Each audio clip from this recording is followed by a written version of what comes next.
Hi everyone, I'm Sandie La Nae. Welcome to Psychic Creations. We have a different show for you today. I'm going to be interviewing myself and my books. Today I'm going to be talking about briefly a little bit about each of the books that I have written. Now, I term my books Historic-Paranormal. As with most of them, there are two distinct sections and two distinct subjects. The first part of the book tells about the history of a particular place I'm writing about, such as with this book, the St. Charles Hotel in Carson City, Nevada. Now, the second part of the book has accounts from our paranormal investigative team that I'm a part of. Thin Veil investigators have discovered inside the building upon or at many investigations. Now, to further with this book, the St. Charles Hotel is a favorite building of we TVIers, as we have been investigating it since 2005, and we have hosted ghost tours and spirit gatherings here since 2008. The St. Charles Hotel was built in 1862 and was at one time actually two hotels built side by side. The two-story was the Mueller Hotel, and the three-story was titled the St. Charles Hotel. In 1896, a man by the name of Briggs purchased both buildings, broke through an adjoining wall, and combined the two, renaming it the Briggs House. Now, the hotel suffered through 6 name changes throughout the decades before being returned to the St. Charles Hotel in the 1990s by then owner Bob McFadden. Haunted? Oh, yes indeed.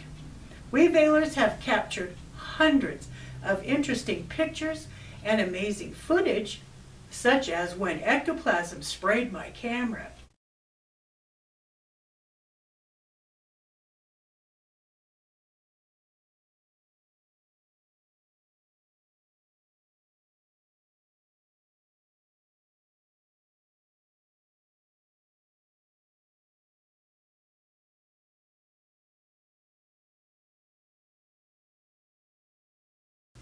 We also have hundreds of EVP, which is electronic voice phenomenon, ghost speak, that was discovered on our digital cameras, such as a phantom cat meowing, and a little boy calling for his mother. The most treasured EVP I recorded was when I asked heavyweight boxing champion of the 1970s, Irish fighting Pat Duncan, who lived his last months in the hotel, if he was standing next to me. Larry, are you here? His reply, yes ma'am, which the property manager who knew Larry confirmed it was indeed his voice that was recorded. The deep and raspy voice, but full of respect, was Larry. Now, all this and more information is written in my St. Charles Hotel book. All right, now we'll go on to the next book. Now, before I continue with my narrative, I'd like to talk about the historical research that is accomplished for my books.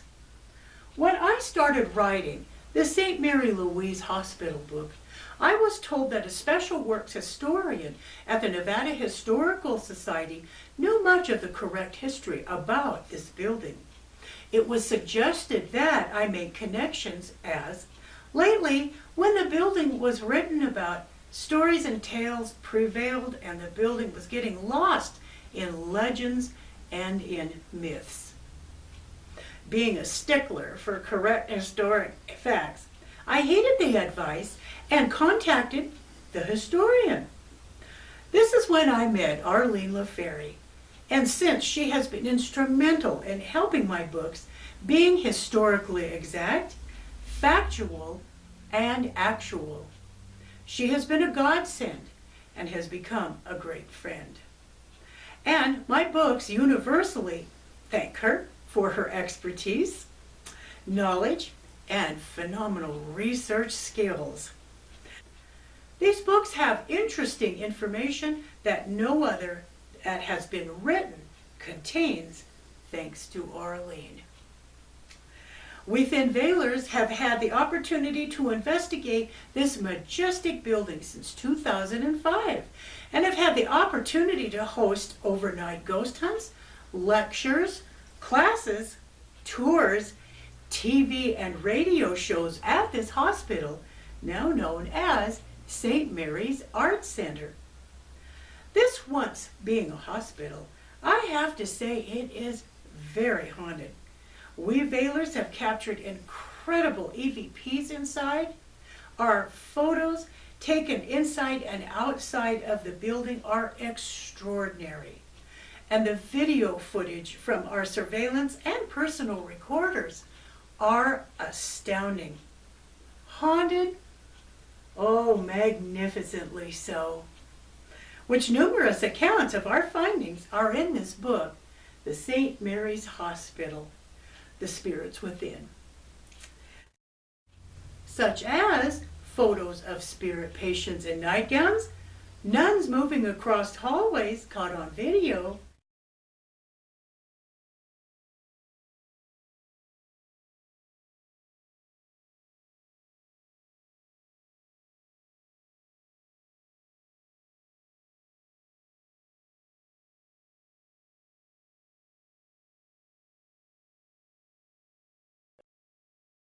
phantom whistling on digital recorders.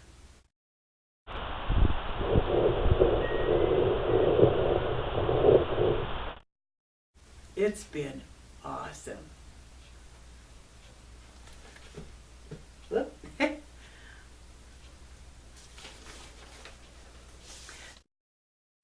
Now, another book that houses amazing historic facts and two, our personal discoveries, is The Old Genoa Bar in Genoa, Nevada. Yep. What a fun book this was to write. And it was written for 3 different reasons. Reason number 1, in 2014, the Genoa Bar was celebrating its 160th birthday. Built in 1853 and 1854, the bar was in business when this area was still Nevada territory. The book was written in tribute to the building's anniversary. Yeah. Reason 2, in 2014, the state of Nevada was celebrating its 150th birthday.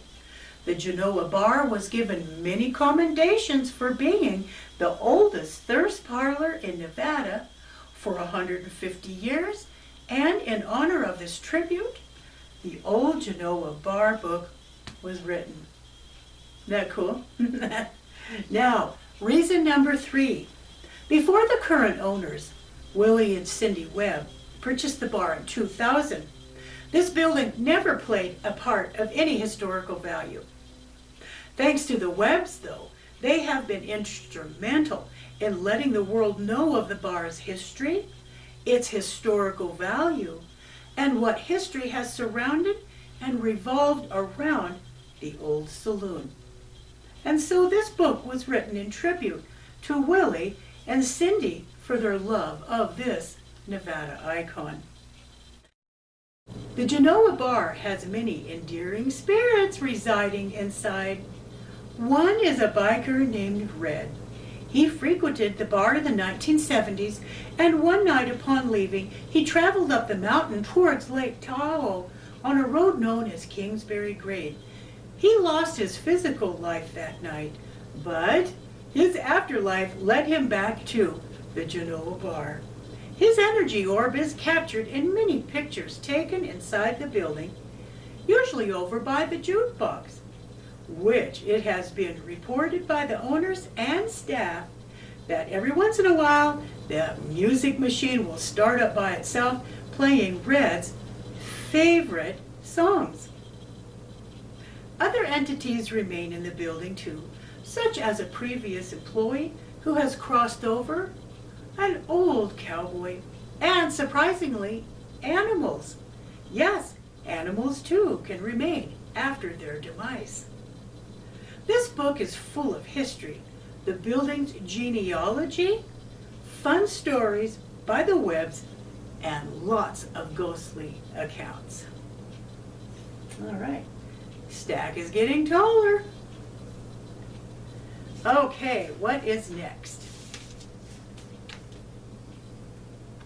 Okay.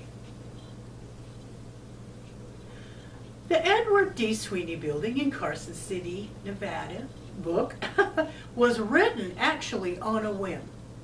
My producer, Michael J. Smith, introduced me to the owner of Morley's Books for a possible psychic creation show. Morley's Books, an establishment with rare, old, and collectible books, is housed in one of Carson City's original structures, being built in the mid-1860s. Walking around this exquisite piece of history, I asked owner Michael Morley if anyone had written a book about this edifice.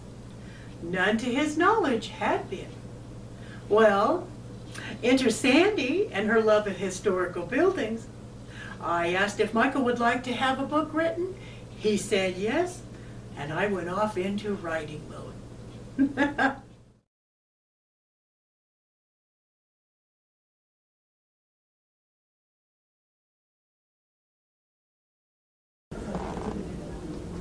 All right.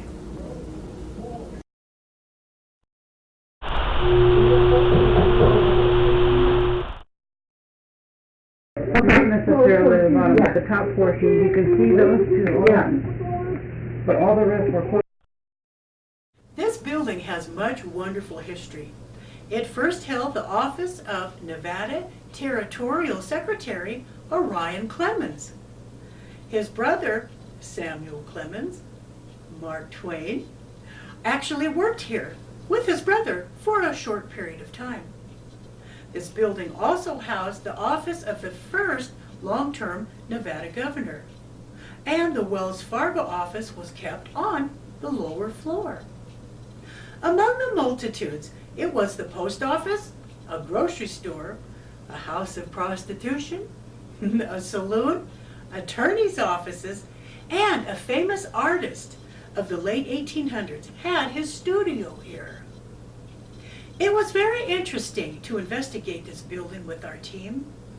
There are several spirits who enjoy living here, some liking the hundreds of books, some staying in the upstairs apartment, and some remaining in their home, which this also once was, a residence. One very enjoyable entity is that of a child, perhaps 5 years of age. We don't know why he remains, but he sure does love to follow around Holly, Michael's black Labrador. This little boy also likes many of the customers who shop here and will follow them around from room to room too. Spirits will also present themselves with fragrances and odors, as well as showing up on photos. During a book signing inside Morley's Books with Arlene LaFerry and most of the Vailers attending, suddenly a very strong odor of cigar smoke was detected. The scent was so intense that we, along with several customers, mentioned it. An employee of the store went from room to room looking for the culprit who was smoking, which is not allowed in this old building, which carries many antique volumes. And no one was found. The cigar aroma soon dissipated after it drifted through 3 different rooms. Isn't that cool? All right. And next,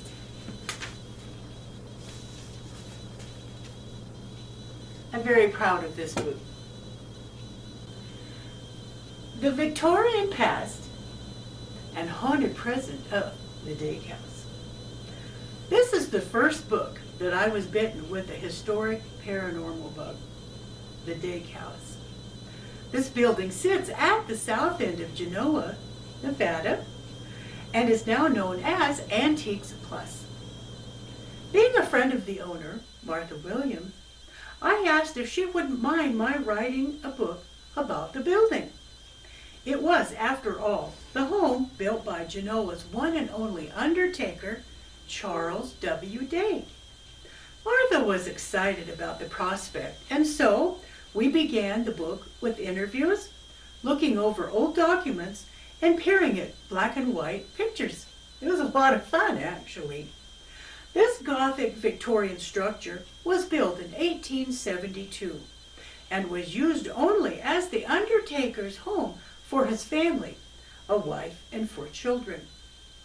As was the fashion, the undertaker's parlor was usually in the house, but Charles was also a justice of the peace, and perhaps the reason he built his undertaker parlor up the road a piece was a wedding couple most likely did not want a corpse attending their marriage ceremony. Now, after a couple of owners, Martha's folks bought and renovated this house in 1962. When all kids were raised and having families of their own, Martha, now owner of the house, turned it into a very nice antique store where Victorian-era antiques are featured, as well as other period pieces. Many spirits reside here. The spirits of a Union soldier and a Native American have been seen on many occasions by We Thin Veilers as well as customers. A little boy spirit has actually asked shoppers if they have seen his riding horse toy, much to their surprise. This house holds a globally known haunted painting, a portrait of roses in a vase on a table. The spirit who first owned this painting keeps a death grip on it. Every pun intended.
Two, Martha's mother remains.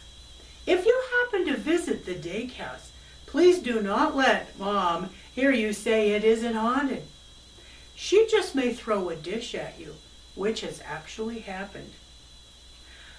This information and more is written in this book.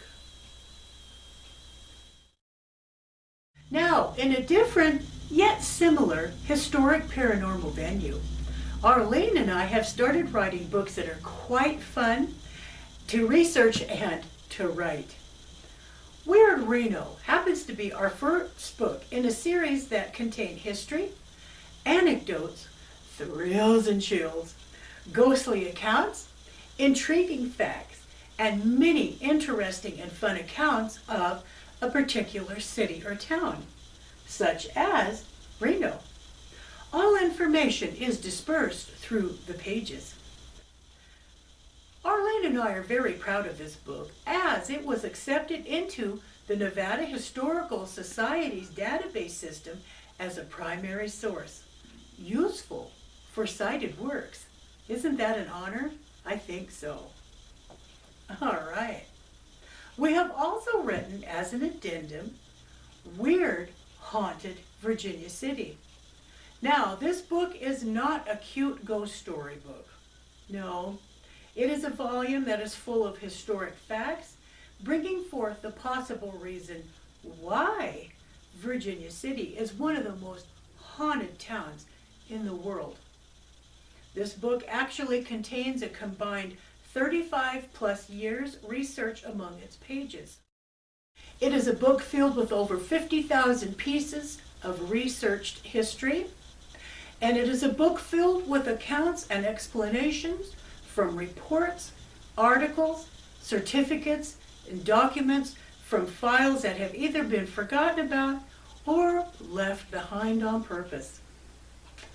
This is the type of book which has never been written in any particular way about Virginia City. This book is not for the squeamish. Now, our next weird books in line are Weird Carson City and Weird Virginia City, a lighter, gentler book about Virginia City than its sister book, Weird Haunted Virginia City. Now, there isn't anything stopping us from further titles for other towns and cities. So Arlene and I are open to more volumes like this in our future as well. Weird Nevada. I hope that you enjoyed our program today.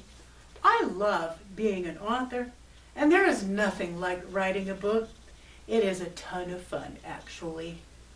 Writing a book brings forth enjoyment, fulfillment, satisfaction, and happiness in the fact that I'm sharing history and information with those whose interests are the same as mine, or with those whose curiosity is piqued. Either way, writing books is a lot of fun.